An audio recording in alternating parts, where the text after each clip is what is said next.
O Léo, quem queria fazer coisa errada era o inelegível, né? O tri-inelegível.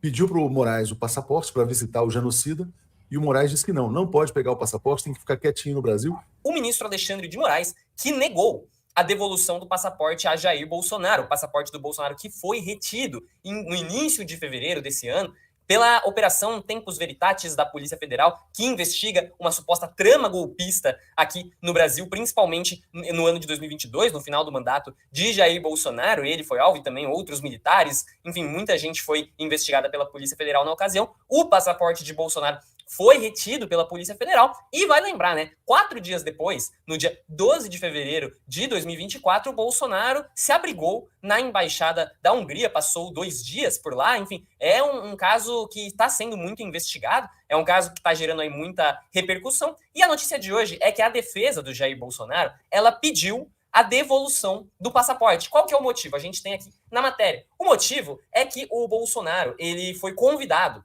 para ir visitar Israel. Ele foi convidado, pelo menos de acordo com a defesa do ex-presidente, ele foi convidado pelo ministro Benjamin Netanyahu, né, o primeiro-ministro israelense Benjamin Netanyahu, e aí ele gostaria de ter o passaporte de volta para poder fazer essa visita.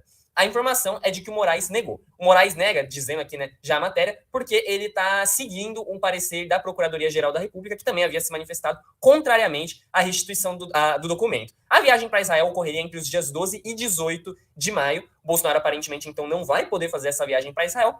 E acho que é até interessante a gente contestar essa notícia, né, da viagem para Israel, porque vale lembrar, né, também outras autoridades, como o próprio governador Tarcísio de Freitas, outros governadores brasileiros também foram convidados, e eles alegaram que tinha sido Netanyahu que fez o convite, mas a embaixada de Israel no Brasil disse que não houve qualquer tipo de iniciativa governamental para fazer esses convites para as autoridades brasileiras. Quem fez foram organizações da sociedade civil. Então existe aí essa diferença nas versões. Em relação ao Bolsonaro, a embaixada de Israel não se manifestou ainda, então pode sim ter sido o primeiro-ministro Benjamin Netanyahu, mas o fato é, o Moraes não autorizou.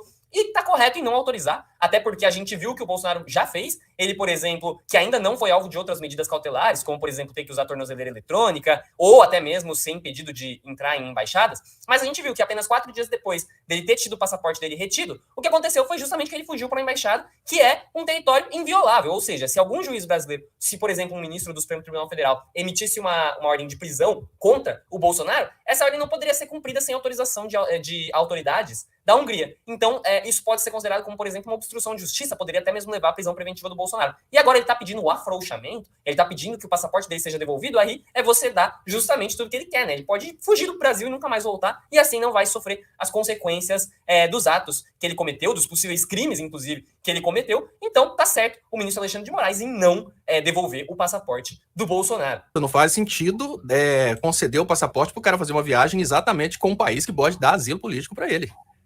Permitir a fuga, se devolver o passaporte para o Bolsonaro para ir para Israel. Uma coisa completamente descabida, né? Não faz sentido algum. E ele já está muito folgado, né, Léo? Já deu mais do que vários motivos para ser preso. Né? Você acha Exatamente. que ele pode ser preso depois da Semana Santa ou não? Ou ainda vai ficar uma coisa... Léo, é muito importante que nesse momento a gente entenda que a gente tem um trabalho que é um trabalho duplo por parte do Poder Judiciário e da Polícia Federal. Antes, as provas eram produzidas pela Polícia Federal, pelo Ministério Público, para convencer o magistrado. Hoje não. Hoje nós temos o magistrado e a opinião pública. Então, por exemplo, o caso da Embaixada da Hungria é suficiente para, tecnicamente, dar uma revogação dessa cautelar e pedir a prisão preventiva do Bolsonaro, porque, afinal de contas, ele esteve durante alguns dias indisponível para a justiça. A cautelar é para garantir que ele vai estar disponível à justiça. Ele esteve indisponível. Mas já parou para pensar como seria a repercussão de um Bolsonaro ser preso por ter ido a uma embaixada? Vai ser muito difícil de explicar. Então é claro que vai ter o timing correto para prender o Bolsonaro. Vai ser um grande escândalo, e no meio de um grande escândalo, uma nova descoberta, uma coisa realmente poderosa, aí prende o Bolsonaro de forma cautelar, mas tem que ser alguma coisa que seja vista pela sociedade, Léo, como sendo um crime que vale a pena realmente prender o camarada por causa desse crime. A população não tem noção do que significa se refugiar numa embaixada, a população não tem noção do que significa a ideia de um Bolsonaro que falsificou o cartão de vacina. Para o povo isso não é crime, muito pelo contrário. Para o eleitor do Bolsonaro, ao falsificar o cartão de vacinação e não se vacinar, o Bolsonaro foi um herói que realmente defendeu que as vacinas eram do mal e ele próprio acreditou que as vacinas são do mal. Então, Alexandre de Moraes, ele certamente está muito bem assessorado para escolher o timing correto para colocar o Bolsonaro na cadeia, para não transformar o Bolsonaro num herói, numa causa, né, e endossar esse argumento que eles estão criando de que o Bolsonaro está sendo perseguido no Brasil. Daqui a pouco vão falar que o presidente Lula é um Nicolás Maduro que controla quem pode e quem não pode estar na oposição, e isso vai ser uma coisa que, para quem quer repercutir esse tipo de discurso, qualquer palhaçadazinha é suficiente.